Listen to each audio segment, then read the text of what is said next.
Hello, hello.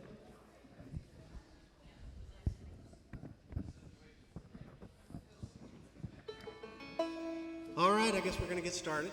My name is Jonathan Farmer, and this is Molly McCormick, and we are going to do a tune for you that probably, maybe almost all of us know all the words to, or if not, you at least know the chorus, or if you don't know the chorus, you've at least heard of the song before, or if you haven't heard of the song, you've at least heard of John Prine.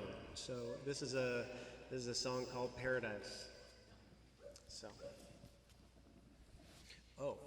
and if you do know the words, we encourage you and invite you to sing along to as much as you want. If you want to sing along to the chorus, you can sing along to the chorus. If you want to sing along to the verses, you can sing along to the verses. If you want to harmonize, you can harmonize. If you want to sing the melody, you can sing the melody. And if you want to just sit back and listen, you can do that too.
Sometimes we travel right down the Green River, the abandoned old prison down by Angel Hill, where the air smelled like snakes. We'd shoot with our pistols, but empty pop bottles is all we would kill.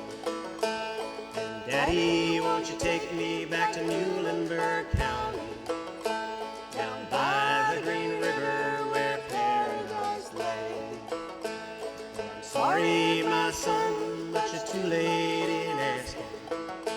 Mr. Peabody's coal train is hauled away.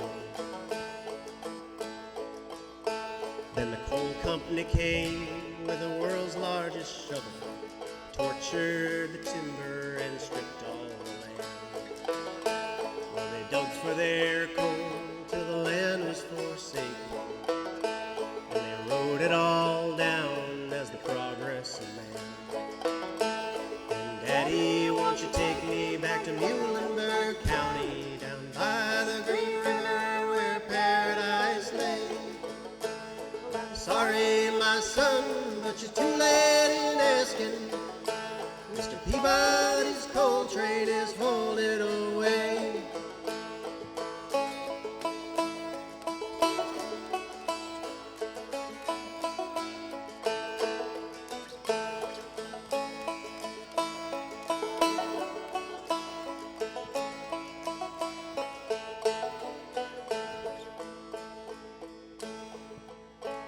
When I die, let my ashes float down the Green River.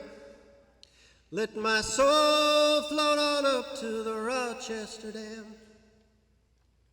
I'll be halfway to heaven with paradise waiting, just 5 miles away from wherever I am. And Daddy, won't you take me back to Muhlenberg County, down by the Green River where paradise lay? I'm sorry, my son, but you're too late in asking. Mr. Peabody's coal train is hauled away. Mr. Peabody's coal train is hauled away.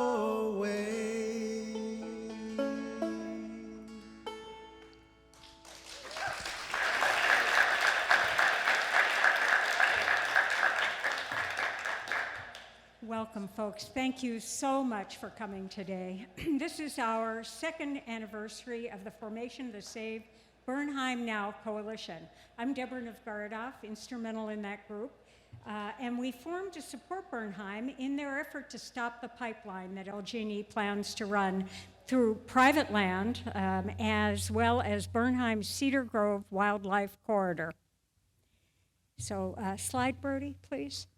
If you're here today, you most likely know about and perhaps even love Bernheim. You can see from these simple facts that Bernheim, its land, its staff, its volunteers all deserve our support. Bernheim is truly a Kentucky treasure. And next slide, Bertie. To make sure that you know what we're saving Bernheim from, LG&E plans to run a high-pressured methane gas pipeline through a stretch of Bernheim's Cedar Grove Wildlife Corridor, taking down 40 acres of trees and threatening an area that has 71 stream crossings. This matters. This is important, both on a local and a global level. I could talk a long time about why it's important, but I'll leave that to our speakers today. And I will tell you that for me, this is a spiritual journey. It's about my connection to Mother Earth, my belief that we as humans are not inherently more important than the endangered and threatened species that live on this land, my deep concern about climate change, and my highest admiration for the people I've met who work every day to make Bernheim the incredible place it is. I want to say that LG&E does a lot of good for this community. We like the lights on and we like to be warm in the winter. But in this effort, our belief is that they're wrong. They have the opportunity, and I'm stealing Mark Wourms' words here, they have the opportunity to be a leader in energy, and they and their parent company, PPL, are failing that challenge. Slide 9, please, next slide, Brody, please. So who are we, the Save Bernheim Coalition? It's a coalition of 16 environmental and faith-based organizations. I thought there was a slide of the organizations. No, back. There we go, that one.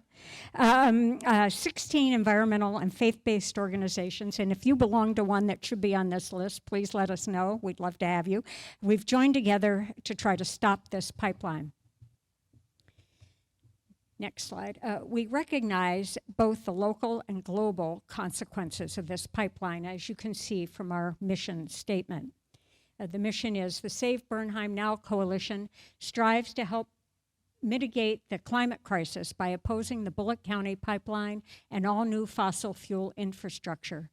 By engaging Kentuckians to demand that LG&E KU act in the best interests of its customers, the public, and the environment, we're standing up for the protection of vital wildlife and the human right to affordable energy and a sustainable future.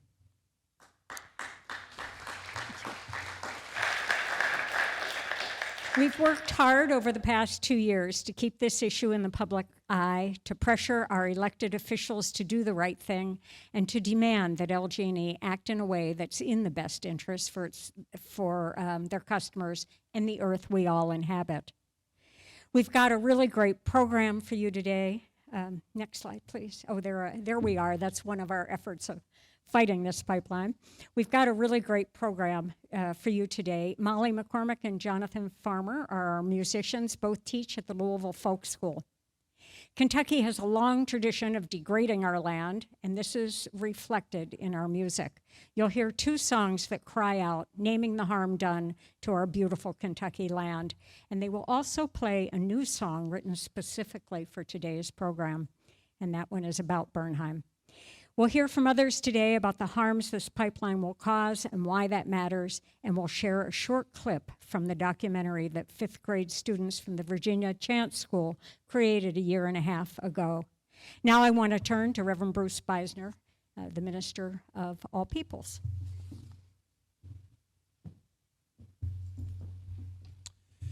Thank you, Deborah. On behalf of the members, friends, and congregation here at All Peoples Unitarian Universalist, I just want to welcome everybody and to just tell you how excited and proud we are to be partners in this important work.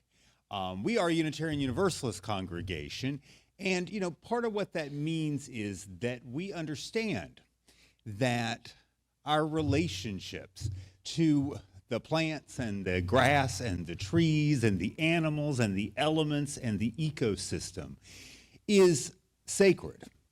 And it's not just like a belief that we're all connected, it is the biological fact, right? And their survival and their well-being is inherently caught up in ours as people. And so as a congregation, we are very committed to doing whatever we can to protect this precious place that we get to call home. And so thank you all so much for being here. And it's wonderful that we can give our space to do this and that we can be active partners in supporting this effort, not only with our space, but with our funds and also with our persons, right? With showing up for things. So thank you all again for being here. Thank you, Reverend Bruce. In the spring of 2023, the 5th grade class at the Virginia Chance School was studying environmental justice. They decided to make a documentary about the pipeline. We've chosen just a short clip from it today. I'm hoping that we'll show more of it in January, and I'll tell you a little bit about that in a little later. But this short clip today is lovely because it will show you the land through which LG&E wants to run this pipeline. And by the way, Jonathan Farmer, our banjo player for today, is the teacher from that 5th grade class that created this documentary. So, when we purchased this land, this overhead power line was already here. This was installed in, I believe, the 70s. Don't quote me on that part. The company that owns this power line will not allow LG&E to put their pipeline underneath this power line due to safety concerns. As a matter of fact, the folks that operate this power line have publicly said that this is not, that the ground is not safe and is not stable enough to install a pipeline in this corridor. So that's a pretty interesting fact there.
Think it matters that we try to protect such tiny animals like this? Because they are small. They're not insignificant.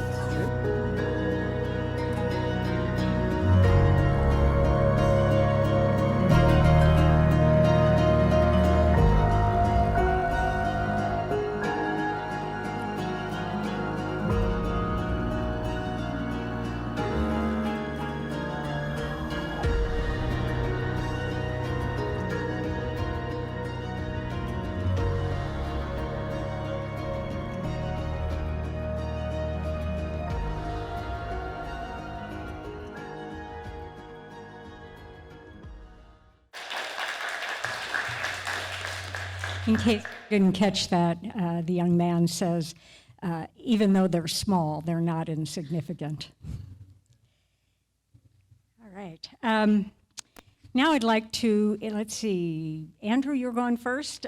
Introduce to you Andrew Berry, who is Director of Conservation at Bernheim, and he's going to fill us in on actually I told them generally what to talk about, so Andrew's going to talk about the pipeline and stuff around it.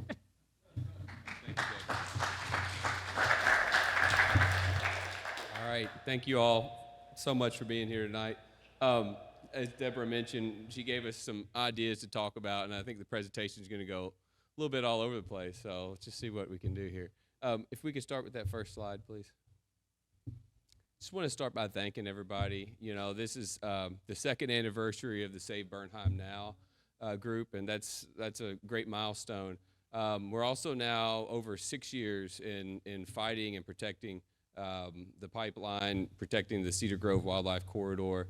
You know, we couldn't do this without the support of everybody at Bernheim, the Board of Trustees, the staff, the members, the volunteers. We definitely couldn't be in this fight for so long without our legal defense team. I want to thank Kentucky Resources Council, Tom Fitzgerald and Ashley Wourms. They've been incredible for keeping us going this long. Randy Strobo at Strobo and Barkley has also been an incredible attorney for us, you know, giving us leadership and guidance on what we need to be doing as we navigate through the courts. And there's so many other folks that I should be thanking, but I do want to thank Deborah specifically, because she's really has kept this going. Over the last couple of years, you know, I hear from a lot of people, so what's going on? You know, we're not hearing as much about the pipeline. It really is hard to keep the momentum going for so long, for 6 years, to be out doing the public events and to keep, you know, putting out the messaging. We're doing the best we can. It's not that it's gone away. It's just that sometimes in the legal courts and all that, you know, everything just kind of slows down and we all just take a breather. But we're still here fighting. And next slide. So I wanted to go down a couple of the reasons why we are fighting the LG&E gas pipeline. You know, there's a number of reasons, and start off with, we're trying to preserve the land itself, preserve the Cedar Grove Wildlife Corridor, and we're trying to uphold the conservation easements that we've put on that land. You know, that's something that Bernheim takes very seriously. And for us to acquire that property, we had to get grants. We had to get federal grants, state grants. We had to pledge that Bernheim wouldn't do anything to impact the natural features, the landforms, protect the endangered bats and other creatures on the property. And we had to do that in perpetuity. So legally, we cannot grant that pipeline an easement through there. Morally, we also wouldn't grant that pipeline. That's not what Bernheim does. We've been around for almost 100 years now. And you know, granting utilities across our wildlife corridors is not something we do today. We're working to defend property rights. There's a number of cases that have been supported by the landowners beyond Bernheim that are being impacted by this. They're still fighting, and I'm going to talk a little bit more about their case here in a minute. But protecting private property rights is definitely something that Kentuckians believe in. Protecting water resources, everything from your seeps, your springs, your streams. You know, there are so many water resources that are impacted by these utility projects that destroy forests, that go straight through creeks, that go through the springs. We protect water at Bernheim on a big level, and we try to do that, you know, on all the properties that we end up acquiring. We also want to reduce forest loss and fight against some of the climate impacts. You know, we would lose over an 8-acre swath of forest with this property. You know, and that has immediate impacts, but it also has long-term impacts. Loss of forest leads to increasing carbon, you know, emissions. It leads to inability for land to protect against heat island effects, and on and on and on. We also want to safeguard the rock outcrops. I'm going to show some pictures in a minute of some of these landforms that are going to be threatened if the pipeline gets approved. And we also want to protect the knobs themselves from landslides and slope instability. And we want to support biodiversity, and we want to support those at-risk species that live throughout Bernheim and also specifically on the Cedar Grove Wildlife Corridor. All right, next. So I just wanted to show an image here of, it's similar to the map that Deborah showed, but it's going to be two different images, and we're going to see it over almost a 20-year span. So this is 2004, and you can see Bernheim's property boundary in the green, and you can see the red line, which is the LG&E proposed pipeline. And you can see how it travels over towards I-65. And this is what the land looked like in 2004. You can see some warehouses just north of that pipeline. But now if we advance the slide to 2022, you can see how much it changes. Can we go back and forward a couple of times there? You can see how much expansion in that, that northwestern area around Shepherdsville, the expansion of the impervious surfaces, the expansion of the warehouses. You know, these are 40-acre warehouses. And when you conglomerate that many of them together, it really has an impact on the environment. And it really has an impact on Bernheim. So if you guys know weather and you know which way the wind blows, you know that the wind, you know, during the, you know, I would say the winter and the spring is blowing down from those, that developed area. It's increasing the amount of the heat island effect on Bernheim. It's separating our wildlife corridors. It's off-gassing in Bernheim, and you know, all these other problems, you know, from flooding and everything else. So that's a big reason why we're fighting this right now, and that's why it matters, because we have seen that kind of development around Bernheim, and we don't need any more acceleration of it. Another thing to remember is the pipeline was supposed to give all of these, you know, big box warehouses and all these entities gas and power. Well, they've already got their power. They've already been built. The gas pipeline is not needed as they had claimed it was. Next. So I mentioned reducing forest loss and climate impacts. You know, climate impacts right now are really serious. Louisville is seeing some of the highest heat island effect temperatures in the nation. We know that over the next century, these things are going to be exasperated by the changes going on around us, the development, the carbon emissions. So anything Bernheim can do to protect forest loss and to fight against these climate impacts, we're going to be doing that. Next. As I mentioned before, upholding conservation easements and deed restrictions. So, you know, a conservation easement essentially is a legal contract that Bernheim makes with the entity that funds us, the Kentucky Heritage Land Conservation Fund. And it says that Bernheim won't do anything to impact the streams and natural features, the forest on that property in perpetuity. And so fighting to uphold those conservation easements has been one of our main impetuses for the entirety of this fight. Next. And defending property rights. So just as these big box warehouses have the right to exist, to develop that space, to fill the floodplains, we have the right to maintain our natural lands, right? Bernheim has a right to exist too. If you look at this picture here, this is looking into Bernheim, and you can see all of that expansion of those warehouses, and you can see behind it the knobs and the unbroken forest. I think that's a pretty telling image of what's going on around us. And as you drive down I-65 to Bernheim, you see that all around you. Next. So protecting water resources, you know, that's a big part of what Bernheim does. We want to provide clean water downstream to our communities, but we also want to hold the water in Bernheim for the biodiversity and for the creatures that depend upon it. You know, Bernheim has a number of streams that flow out in all directions. Over 10 major streams originate in Bernheim with their headwaters and then flow out into the Salt River Basin. You know, protecting water resources is more than just protecting streams. It's also the underground springs and aquifers. Next slide. And we've got creatures from this property and right within the pipeline route, such as the hidden spring snail, which live in those underground aquifers and are going to be greatly impacted by a pipeline or any kind of disturbance which goes underground and through the aquifers. You know, this is a creature that's a G1. That's one of the rarest organisms in the world, and it's known from less than 5 locations in the world. It's the Fontagens cryptica, and it was not found for over 30 years.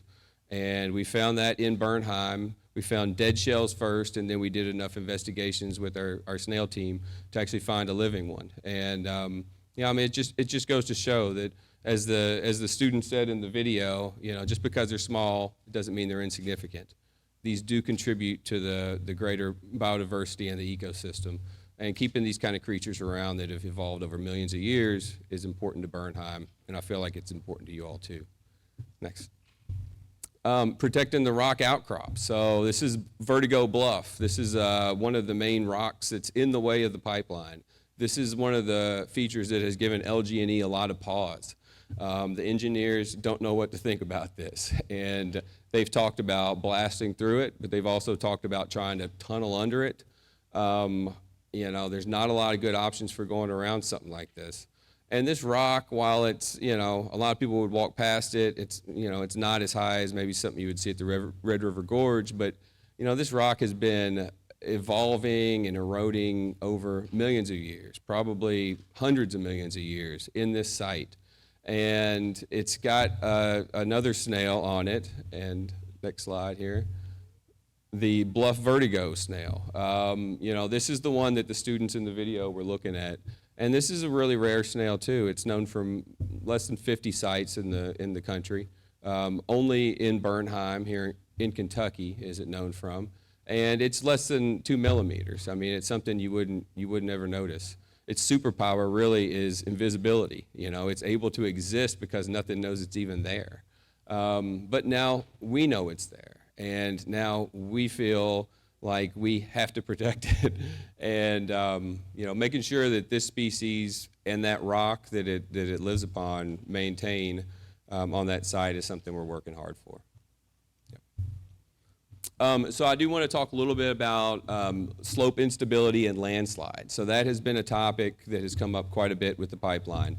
Nothing has changed about that. You know, it is still as serious as an issue as it was when we started these discussions. But there have been some new imagery that's come out, and it really has shed more of a light on how serious the situation is. So if we can move forward with this slide, next one here.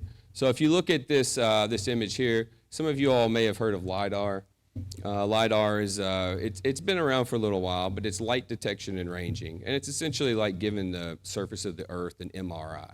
You know, you can see things that just, you can't see through the trees. And even if I took you out there and we hiked around the site, you wouldn't be able to get as good of an idea about the real character of the site as you can by looking at the LiDAR. So you can see here where the red line runs across this Cedar Grove Wildlife Corridor. And you can see the shapes of some of the valleys that it runs over. And you can see from looking there that it's pretty rough. But if you want to pay attention to this next slide, if you want to advance for me, as the pipeline goes over to that western side of Bernheim, you can see how it goes through that really rough area. And you can see how some of those streams are really nice and perfect and very smooth around it. But where that red line goes through, you can see how it kind of starts to crinkle a little bit, right?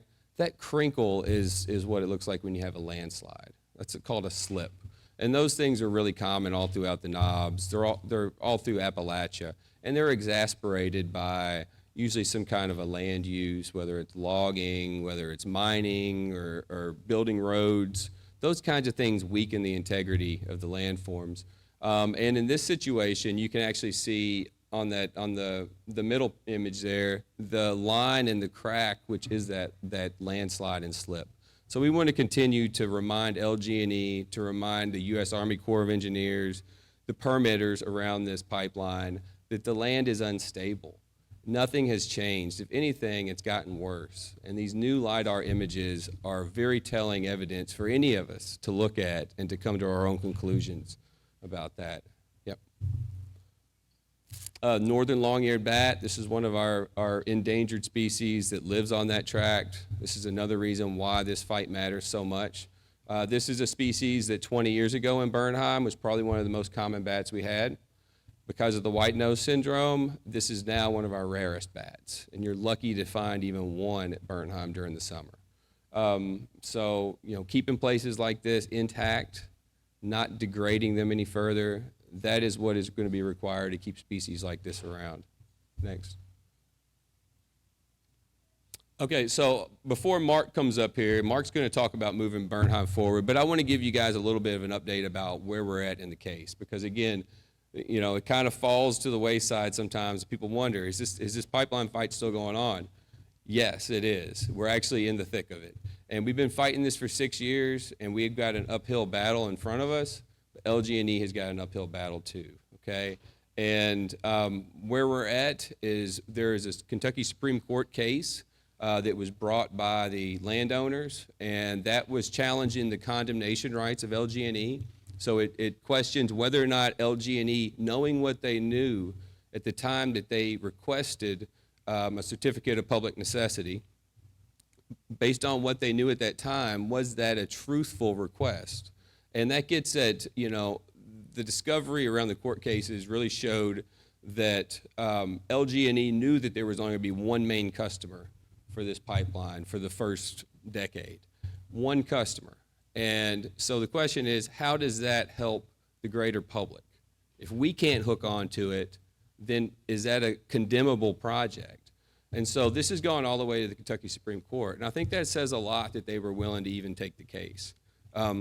It was going to be heard in November. It got delayed, so now we're going to be pushed out, you know, into 2025. And we shall see. You know, Bernheim filed an amicus brief with that. We're not the main plaintiff, but we will be there in the courtroom, and it should be an interesting argument. We've also got a case with the Court of Appeals about whether or not the condemnation of Bernheim should proceed. And then there's a lot of permitting issues too. So there's the U.S. Army Corps of Engineers still has to issue some of the permits for the stream construction. You know, there's Division of Water permits. A lot of these things keep expiring. So still a lot of game to be played. And we also think that coming back to the issue around the instability of the pipeline route, the necessity of the pipeline route, changing economics, this pipeline may be even further from getting completed than anybody knows. So with that, I want to invite Dr. Mark Wourms, Bernheim's president and CEO, to come up here and talk about how Bernheim moves forward. Thank you all.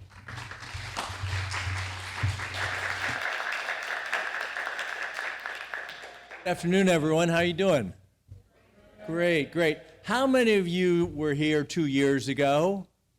Oh, give yourselves a big round of applause. That's just fabulous. That's tenacity. That's value. That's all those things wrapped up. How many of you are new then? Come on. Yeah. Let's give them a round of applause. We got more people who care about the planet. That's exactly what we need every day. You know, we have to remember, as we talk about moving on, we have to remember there have been some really important things come out of this fight for 6 years. First of all, awareness has been raised about the environment, about, you know, fossil fuels, all of that right here in Kentucky. You all helped us raise that awareness to the general public. That's a win. We put LG&E and their parent company, PPL, on notice that landowners are not going to roll over and play dead every time they want to put a pipeline in. That is a win. We also had the Center for Biological Diversity stand up in support of our fight against this pipeline. And what they wanted to do was sue the Army Corps of Engineers and the Fish and Wildlife Service because they were not following through with their regulatory responsibilities. Because of that potential suit, both the Army Corps and the U.S. Fish and Wildlife Service went back and have strengthened the way they look at regulations and have strengthened the way they do biological surveys, not just in Kentucky, but nationwide. That's a win.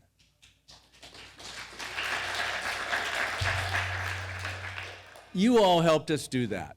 You know, we couldn't have done it without you. In fact, there were times where we were kind of saying, oh my gosh, should we be visible and vocal about this? You know, how's that going to react in the courts? And by golly, Save Bernheim Now kicked us in the pants and said, let's go. And, you know, it made a difference. So thank you for all you've been doing all this time. Greatly appreciated. Let's have that first slide, please. So, you know, one of the ways we're moving forward is Bernheim is educating people. We educate over 10,000 students a year, about 100 schools, 143 field trips, lots of homeschoolers. And you know, when we educate those kids, we're creating the next generation of ecological stewards, of scientists, and of activists. We're getting to their hearts and their minds. That's the way we're looking at moving forward. Next. Also, I'm proud to announce, Andrew alluded to it, Bernheim hasn't stopped protecting land. And in fact, our goal is to protect a whole lot more land. We just announced last week that we acquired 182 acres of beautiful natural knob called the Buffalo Creek Tract. And the cool part is that's another headwater stream for Buffalo Creek, and Buffalo Creek flows down and helps fill the Bardstown Reservoir. So we're helping to protect Bardstown's water. That's what Bernheim does. We believe in the value of land. And so now we're actually 16,324 acres, you know, and we want to go bigger. Anyway, all right, next slide. Harrison Fork Stream Restoration. We've been working on this project for 14 to 16 years. And what this is, you know, almost every small stream in Kentucky has been moved, if it's in a valley. It's been moved from meandering down that valley to one side of the valley or the other. And that was done so that farmers could plow the earth, so that, you know, they could graze cattle. Well, when you do that, you remove that water from its groundwater, you remove all kinds of habitat, the water goes faster, and that means erosion. What we're doing with a mile of Harrison Fork Creek there is we're bringing it back to natural meanders and tying it back into its groundwater. We'll create live, wonderful, diverse habitat, which, by the way, we hope beavers will come into, and, you know, that'll be something big. But we're creating a live, resilient stream again out of that Harrison Fork Creek. So that's what we do. And we also are restoring a wetland, and this is Wilson Creek, where it had been drained for farming again. And in this case, we're creating a 10-acre wetland. And you know what? Andrew and I were talking just the other day.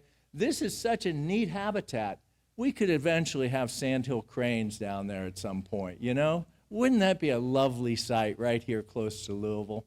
So we'll see what happens. But we're restoring that wetland. And I mentioned beavers. We continue to work with beavers. They are one of the greatest engineers on earth. And the reason we work with them, and by the way, this is a wonderful photo by one of our artists in residence, Carla Rhodes, who was our first environmental artist in residence a couple of years ago, and now we're having those artists in residence and environmental based every year because we want to get them working with us to capture the beauty and wonder of nature. But beavers are so cool because they build those dams, right? And when they build dams and hold back water, that invites other wildlife in, invites fish in. And as soon as you get that habitat going, you find all kinds of things visiting that site. And in fact, with a group of volunteers from UPS, Gresham Smith Engineers, how about that? We're using engineers to help us build beaver dams. But we put in what's called a beaver dam analog, and that's where you kind of put poles into the creek to get it started, and beavers are going to look at that and say, oh man, I can finish this off. And so, you know, it's a way to encourage beavers to build a dam. So we're working with nature to help nature restore itself. Next. And you know, moving forward, we'll continue telling compelling stories about the importance and the beauty of wildlife. Here is Athena, our golden eagle. We've been tracking her for 6 years now. And next slide. And because of that, we know that she runs all the way up from Bernheim, all the way up to the Hudson Bay every year, very, very early spring, where she's got nests up there, and that's where she raises young, eating those Canada geese and snow geese and other things that are up there in the spring trying to breed themselves. That's a 1,500-mile flight. Then coming back, we've got Athena coming back the other way. So you know what? I'm proud to announce it. Is she here? Oh. Okay, so at the end of the pink is where Athena was as of the day or two ago. So I thought we had her here, but we'll announce it next week. How about that? Anyway, so we're going to tell these kinds of stories next. And of course, you know, we're all about providing what you've been hearing: clean air, clean water, biodiversity. But I want to point out one other thing. There's a certain moral, excuse me. We have a moral responsibility to let nature be for future generations. And that's what we're doing.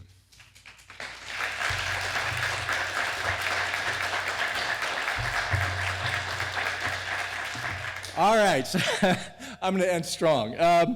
We're celebrating our 95th year, and we're already blazing trails to our centennial in 2029. You all are going to be there to help us celebrate those 100 years of protecting nature. And you know, with your help, you're helping us reach out for our vision of a world where nature is cherished, protected, and restored. Thank you.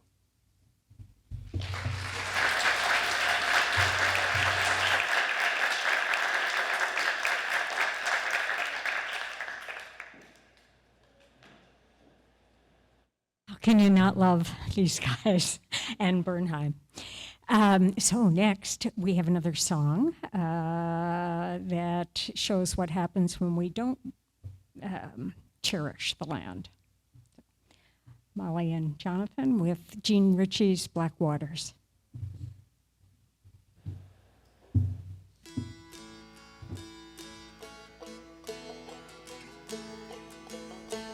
I come from the mountains, Kentucky's my home, where the wild deer and the black bears so lately did roam.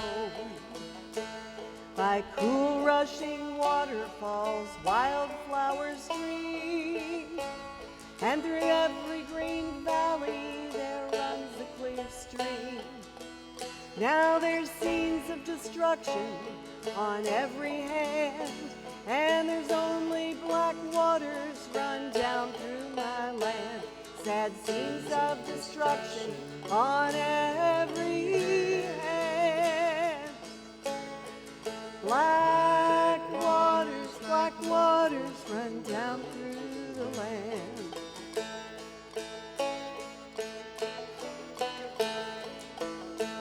Oh, the quail, she's a pretty bird, she sings a sweet tongue.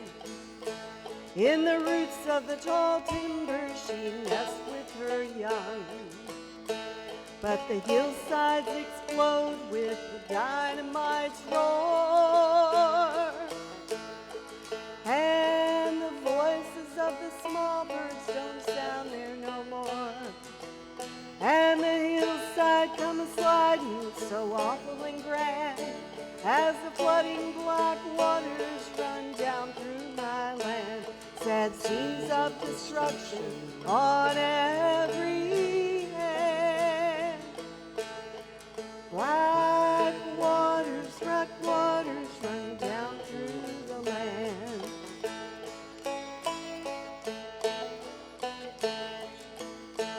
In the rising of the springtime, we planted our corn. In the ending of the springtime, we buried the sun. In the summer come an iceman, saying everything's fine. My employer just requires a way to his mind. So they threw down the hillside and they covered the corn. And the grave on the hillside's a mile deeper down. And the man stands and talks with his hat in his hand, as the poisonous waters run down through my land. Sad scenes of destruction on every hand. Black waters run down through the land.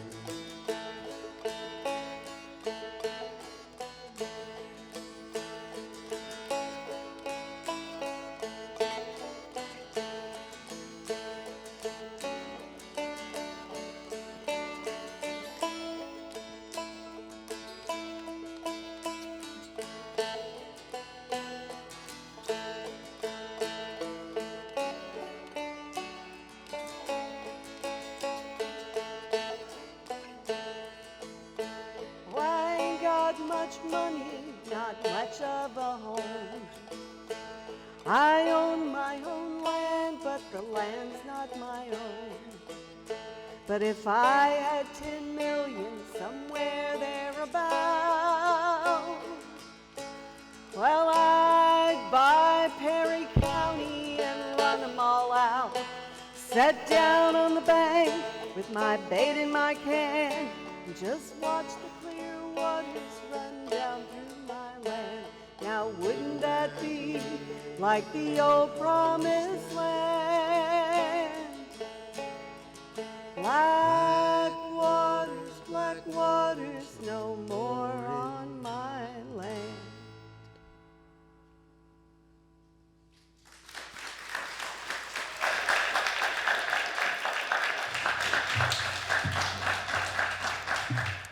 Thank you so much, Molly and Jonathan.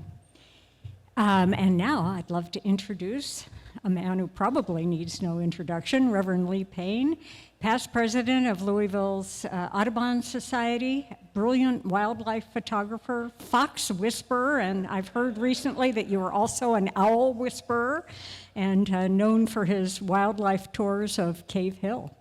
So, Lee Payne.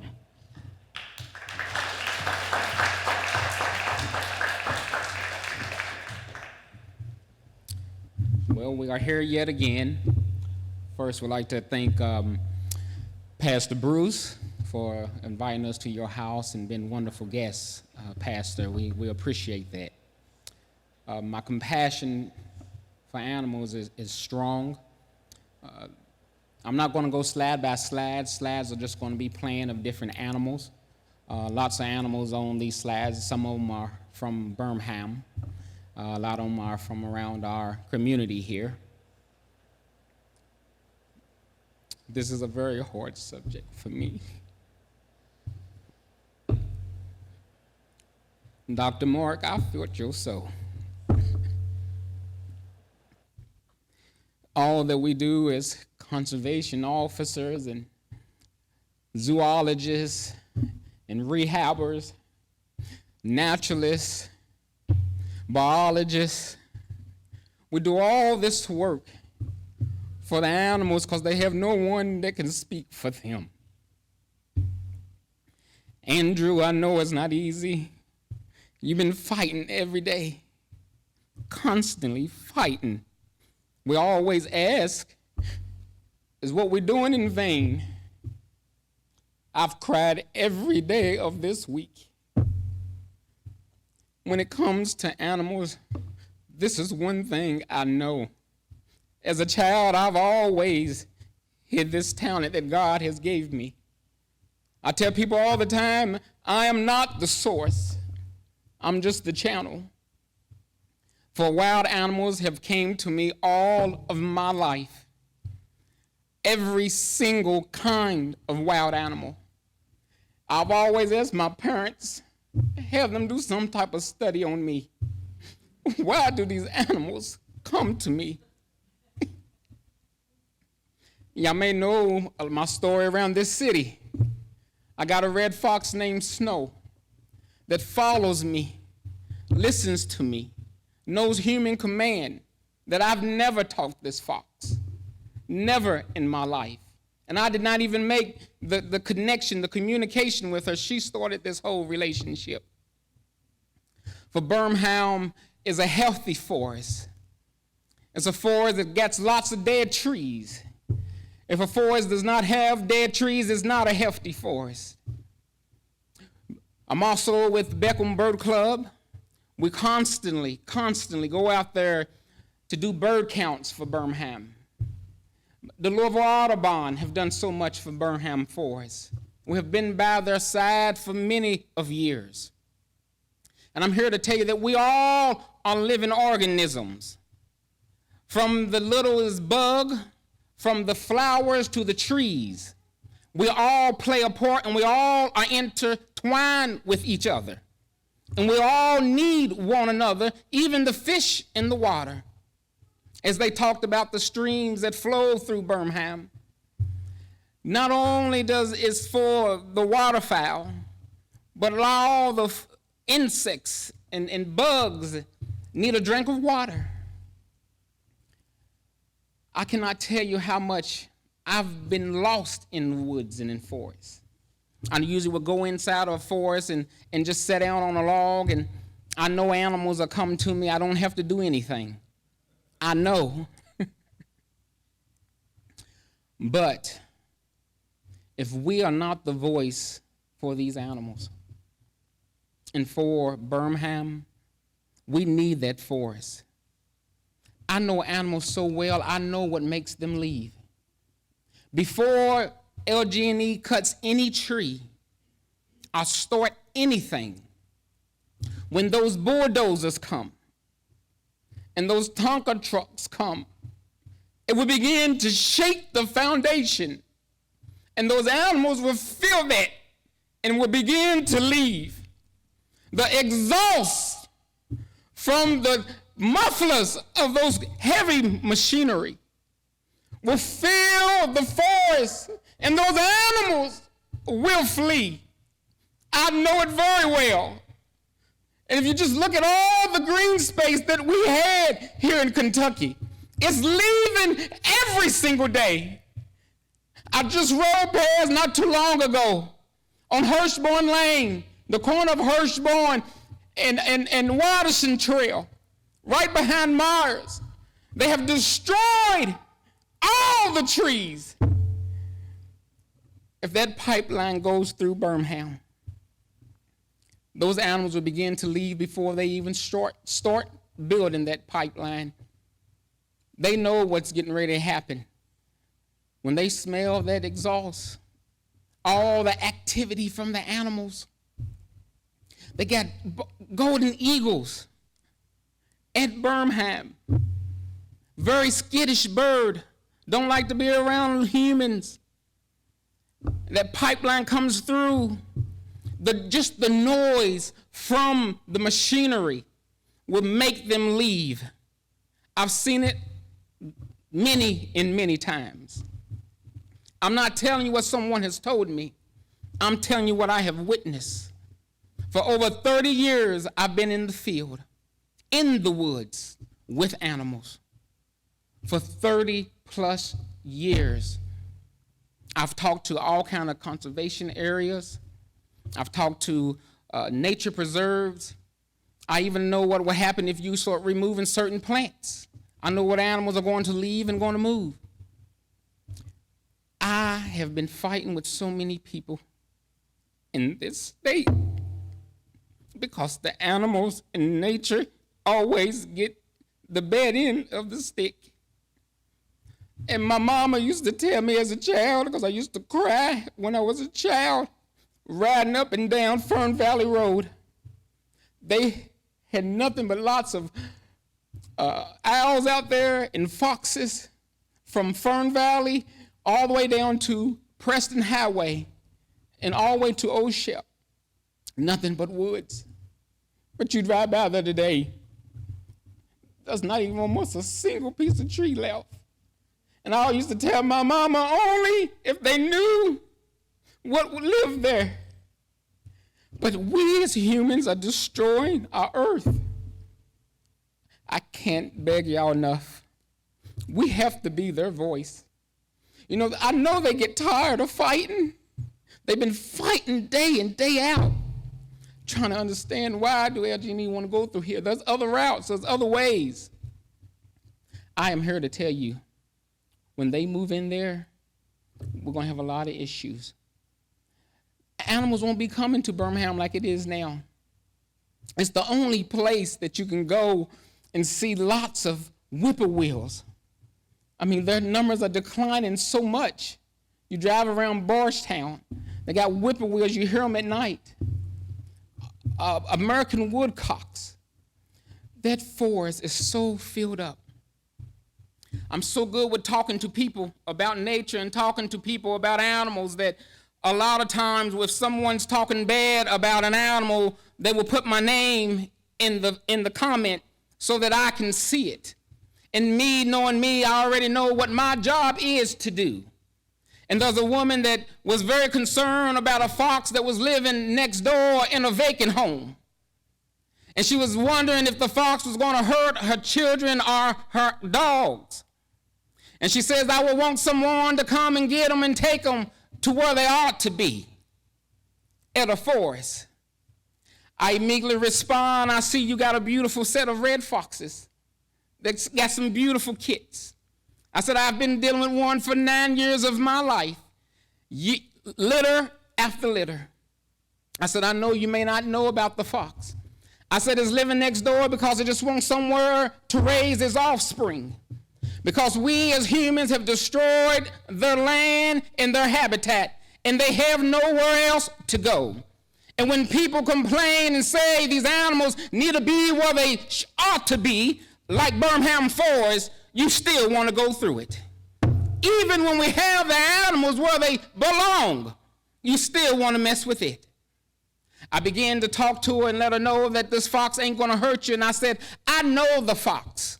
This fox will move its kits every so many weeks. It constantly moves from den to den to den. Scientists are still trying to figure out why they move from den to den. And I told the lady, just give them a few more weeks, and I can assure you that they will leave. They won't hurt your dogs, and they won't hurt your child. They only will hurt you if you try to corner it to catch it or capture it. And she said to me, Mr. Payne, I'm going to do what you said. And I'm just thankful that people listen to me today.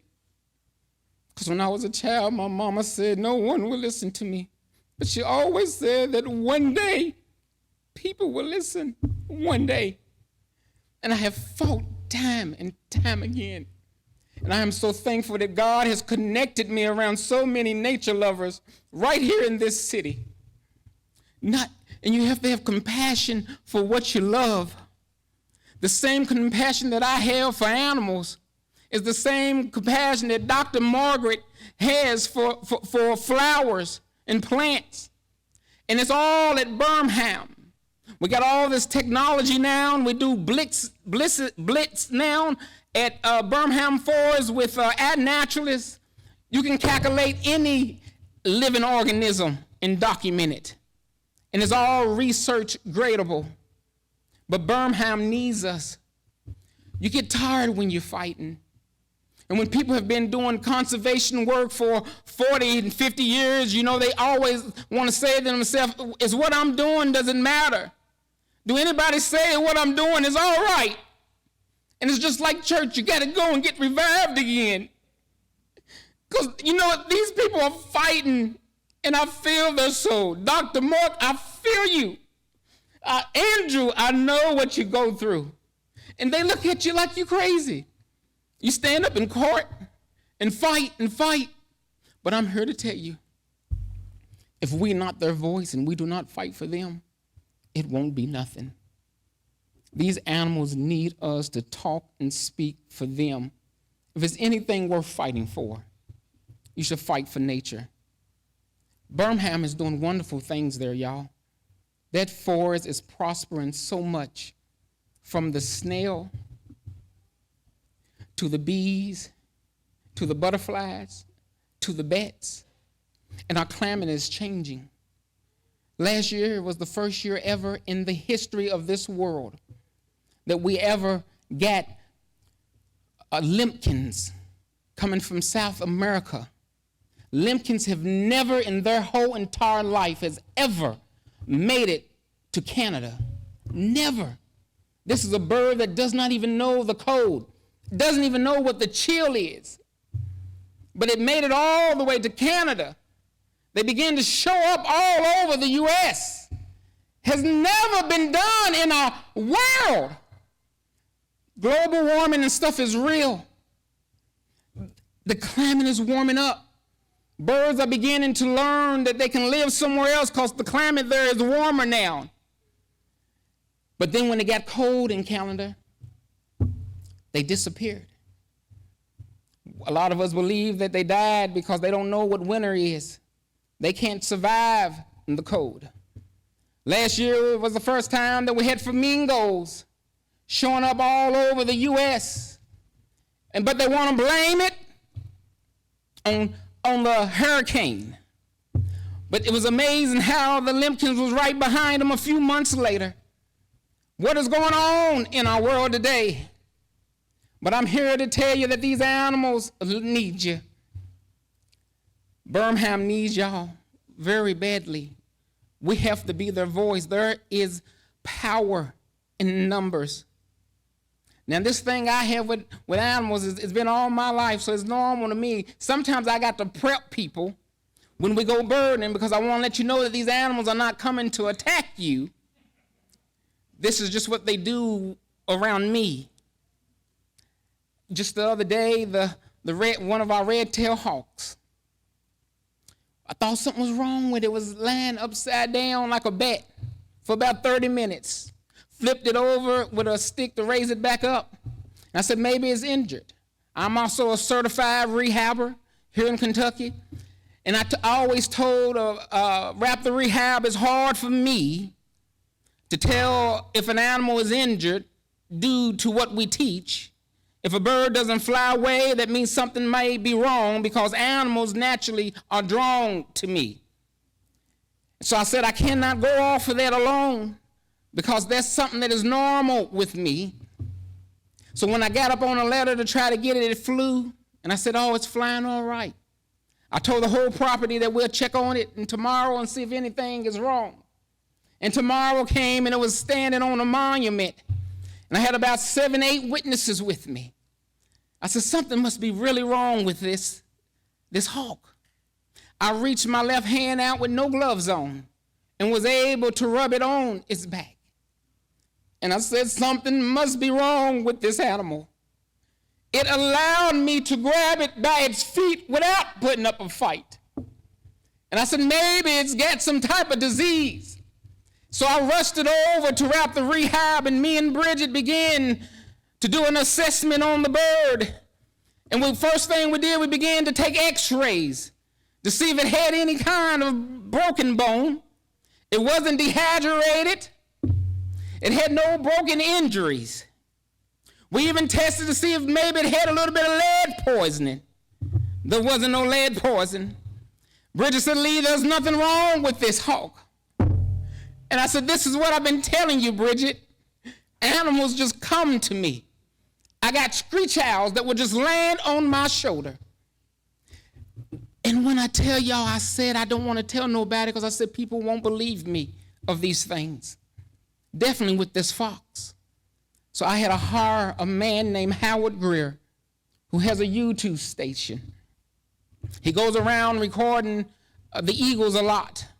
And I said, Howard, I need you to record something for me so when I do presentations, I can play it because I said people are not going to believe me when I tell them that a fox does everything I say on command and know what I'm saying. He said, Lee, I'll do that. Had about 15 people lined up. And if anybody knows anything about a fox, it don't want you to know where its den is, let alone its offspring. They was all over there with cameras and camcorders, and they kept calling for Snow to come out. But Snow would not come out of that hole for nothing. I walk over while the camera's running. I explain what I'm getting ready to do. And I say, Snow, come out. I have some people here that want to see you, Snow. And she comes out, looks directly at me, and I said, Snow, can you go get your babies for me? We want to see your kids. She goes right back into the bushes down in the hole. She comes out, she lays down, and the babies come right behind her. This fox trusts me so much that I can sit down while these things are only a few weeks old, and she would completely leave them with me as if I'm their babysitter. And I'd be wanting to leave, and the first thing I would do is try to call her name, but she won't come. I said, well, I guess I'm giving you a break, but I can't leave these babies out. I'll go to my car and push the button, and then she pops out of nowhere. Bernheim Forest, y'all, has so much connection with nature that you can experience. You just have to get out there and open your eyes and just look. Just sit in the woods and sit down and just listen to everything around you. I love Bernheim. I go there not as often as I should, but I do go every now and then because there's so much there to discover, Andrew. And I'm a little afraid if I stay there too long, I may not leave. Y'all may keep me out there. I can remember when this project first started with these golden eagles. That's Mr. Andrew there. Y'all may not know him at his young age. They have been doing that program for those golden eagles for many, many, many years. That's Mr. Mark, the CEO of the tracking program that tracks these birds. Everything that Bernheim is keep teaching these children, our youth, the programs that they have for children, connecting people with nature, starting from a young age. I didn't have all that when I was growing up. I'm that kid that did get lost in the woods, but now technology has gotten so great. I was out at Waverly. I got lost, didn't know where I was in the woods. I made it to a street, and because of our technology today, what did I do? I called me up an Uber. And then the Uber took me back to the front of Waverly. That is me. If you just be patient and just observe the nature and let it observe you, you'll make wonderful friendships. Animals need us. Bernheim needs us. And if I was an eagle, I would soar to the highest mountain. But we have got to be the voice for Bernheim, and we have to let Dr. Mark and Andrew and all the employees and hard workers of Bernheim know they are not alone. We are there to fight for you, and we'll be your voice. God bless y'all. Fight for Bernheim.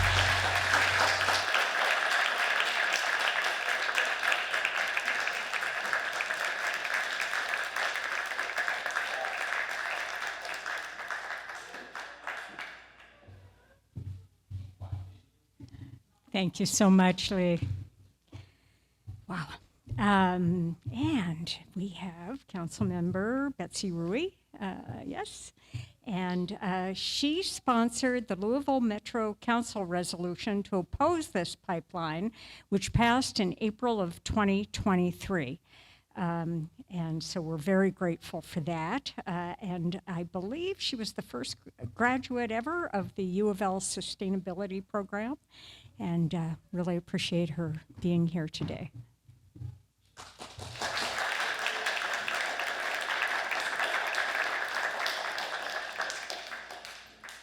Okay, well, I had remarks, and I think I have to throw them out the window. I don't know how I can follow a sermon for the animals. That was wonderful. So, thank you, and as I was listening to all these different presentations, I'm like, what I've got to say is like not going to work. So let me start with talking a little bit about the history of Bernheim, because Dr. Wourms did not tell you guys that when Isaac Bernheim started this, it wasn't a forest. It had been stripped. They cut all the trees down, and correct me if I'm wrong, but I think they used it to process iron ore. And there still remains of a smelter on the property. So when Isaac Bernheim started this, there was no forest there. The forest is regenerated, and it's done that through a lot of care from people like Mark and Andrew. And I've already forgotten your name. But anyway, I will never forget your face or your stories. Yeah, and I want to go through the woods with you. But because of all that care that people have taken to protect our forest, the forest is healthy. It does have wildlife in there that we thought was gone. We are so fortunate that it is still here and that we are trying to protect it. As I looked at all the warehouses that have been built up around there, I was thinking about the downstream impacts of that, and in some senses that is very literally downstream. Because as everything is paved over, as everything is built over, less water goes into the soil, it's carried through the streams, and it goes into our forests, and it goes into our farmlands, and it goes into our groundwater eventually, and it has impacts. We in Louisville Metro Council, before I came in, had a resolution that we were going to be 100% clean and renewable energy by 2040.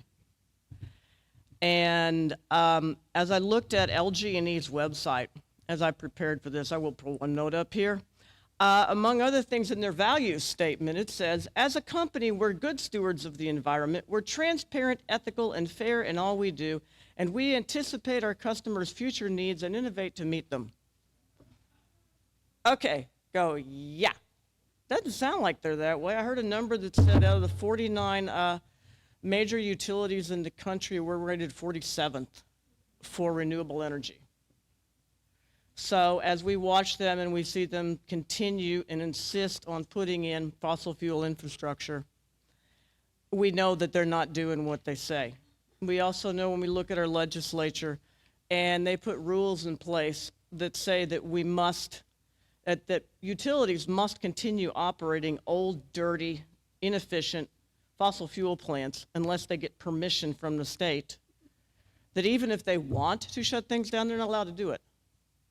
So it's a rock and a hard place there.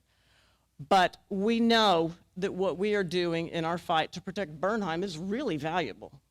We know that this is a resource that has been built over nearly 100 years, as has been noted, and hopefully will continue for another 100 after that, as a valuable resource for us and as a reservoir of biodiversity, as we see things paved over and we see things built over.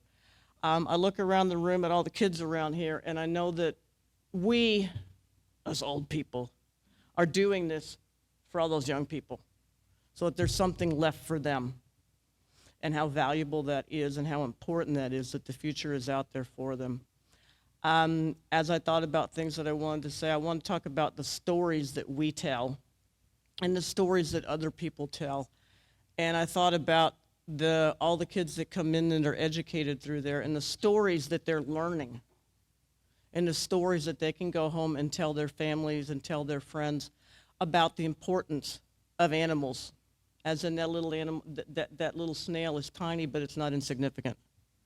That's a very powerful story to come out of the mouth of a fifth grader especially.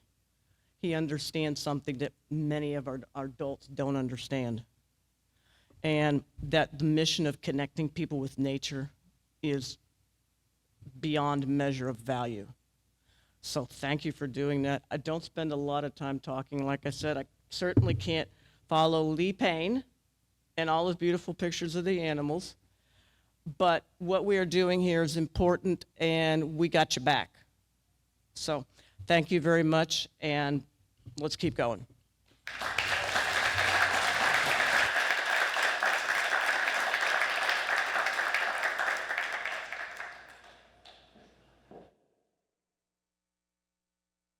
Thank you so much, Councilmember Ruhe. Yes.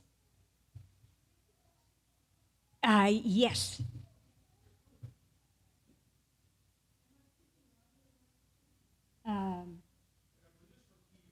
Yeah, I'll repeat it if you speak loudly enough.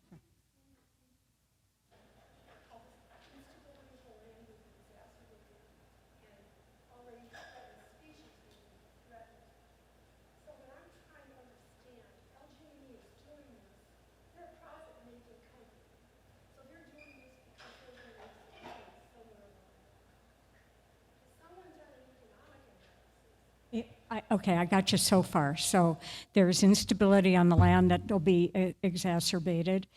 and threatened species, and LG&E is a for-profit company.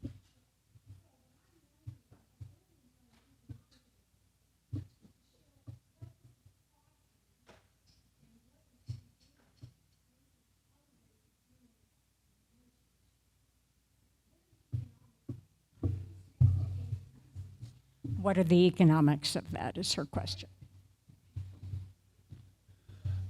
Yeah, the difficulty of that question is that there's two different kinds of economics that needs to be considered. One is, what is the cost of the impacts and on the earth, on the water, on the air, on the wildlife, and on our souls? And nobody does that kind of analysis very often, and certainly hardly ever in Kentucky. The other kind of analysis is what the company did. And the company says, and by the way, originally this pipeline was supposed to be $25 million. It's now somewhere north of $75 or $80 million in estimated cost. So even with that, what they have done is an analysis that says by pushing this through regardless of opposition or impact, economic or ecological impact, excuse me, that they will still make money, and in part because the life expectancy of this pipeline is somewhere between 50 and 70 years. So in spite of the fact that we're supposed to be decarbonizing our economies now, they are doubling down on the fact that they'll be able to pump hydrocarbons through this line for 50 to 70 years and feed those big box distribution centers that have lots of energy, lots of electricity. And in fact, if LG&E took half of this money, and I'm pulling this out of the air, guys, but if they took some of that money and they put it into photovoltaic panels and they put it into battery storage, Bullitt County, Shepherdsville would have all the electricity they could ever dream for. They'd have an healthier environment. They could be a leader in the state, in lifestyle. And that's not the way these companies work, because they do one thing and they do it the same way time and again, and that is make money by pumping hydrocarbons. That's the economics.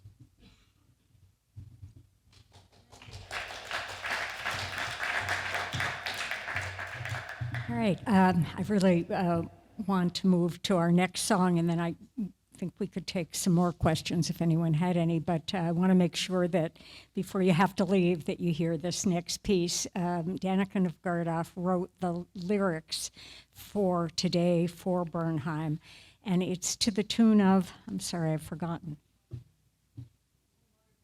Waterbound. Can you go ahead. Would you re-announce that? Thank you. Hello? Yeah. This is a song written by Danica Novgorodov to the tune of Waterbound by Dirk Powell.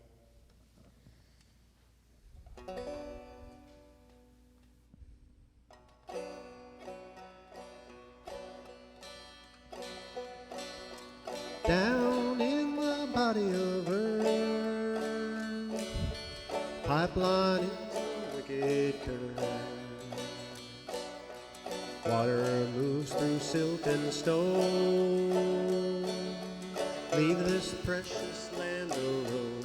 Leave this precious land alone. Snake in the garden, a natural blight. Get it out, put up a fight. Poison air and poison soil. Death by fossil gas and oil.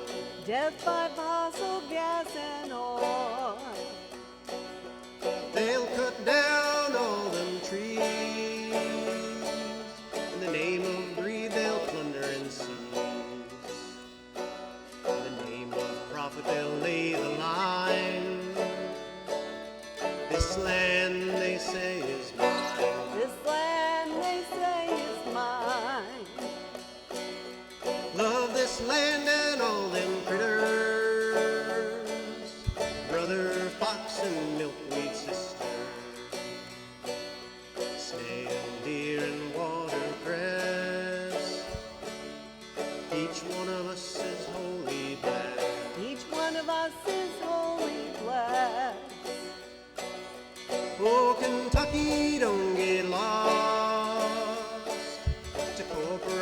corporations, profit and loss. Bernheim stood 100 years for all. We won't let that forest fall. We won't let that forest fall.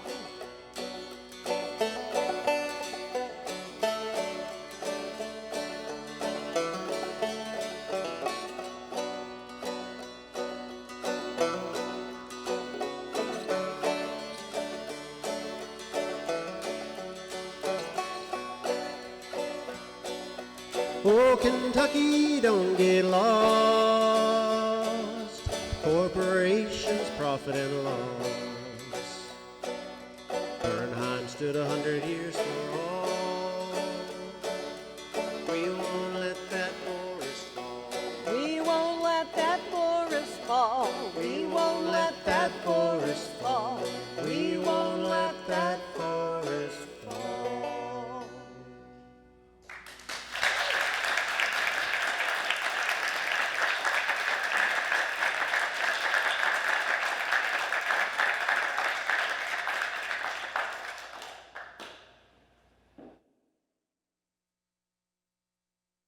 Here, folks. Danica Novgorodov, thank you so much for writing that. Molly and Jonathan, thank you so much. All right. So what can you do about this situation? Brody, there should be a slide here, my last slide, if you can find that. If you haven't signed the petition, I suspect everyone here has. Please do. We have them out on the table as you came in. Danica told you about the community art project. We have leaves up here. You can decorate. You can write something that you care about Bernheim, or something that you've been inspired to say by today. Please do a leaf before you leave. Please join our Facebook group. We haven't done a very good job of letting people know it's out there, and it's Save Bernheim Now. You should be able to find it on Facebook. And we'll post things of events we're doing and any news. Write a letter, please write letters. We've written letters, but other voices, it would be great to hear from somebody besides me. So the Courier Journal, the Lantern, out of Lexington, the Pioneer News down in Bullitt County. We wrote an editorial last year.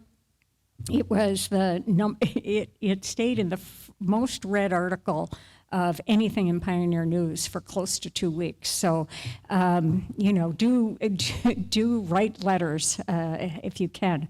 We're going to gather here again on January 26th. We have this space reserved for a showing of End of the Line, which is a documentary about the Bluegrass pipeline project that got canceled by the hard work of many people. And it's very inspiring, and we've got a couple of people, I think, who are going to come and speak a little bit about that whole experience. And I'm hoping that we can show just a few more clips from the Virginia Chance 5th grade class video, because it's also pretty powerful. Visit our website, savebernheimnow.org. Donate to Bernheim, and particularly their land protection fund, and or to Save Bernheim Now, which allows us to put on things like this.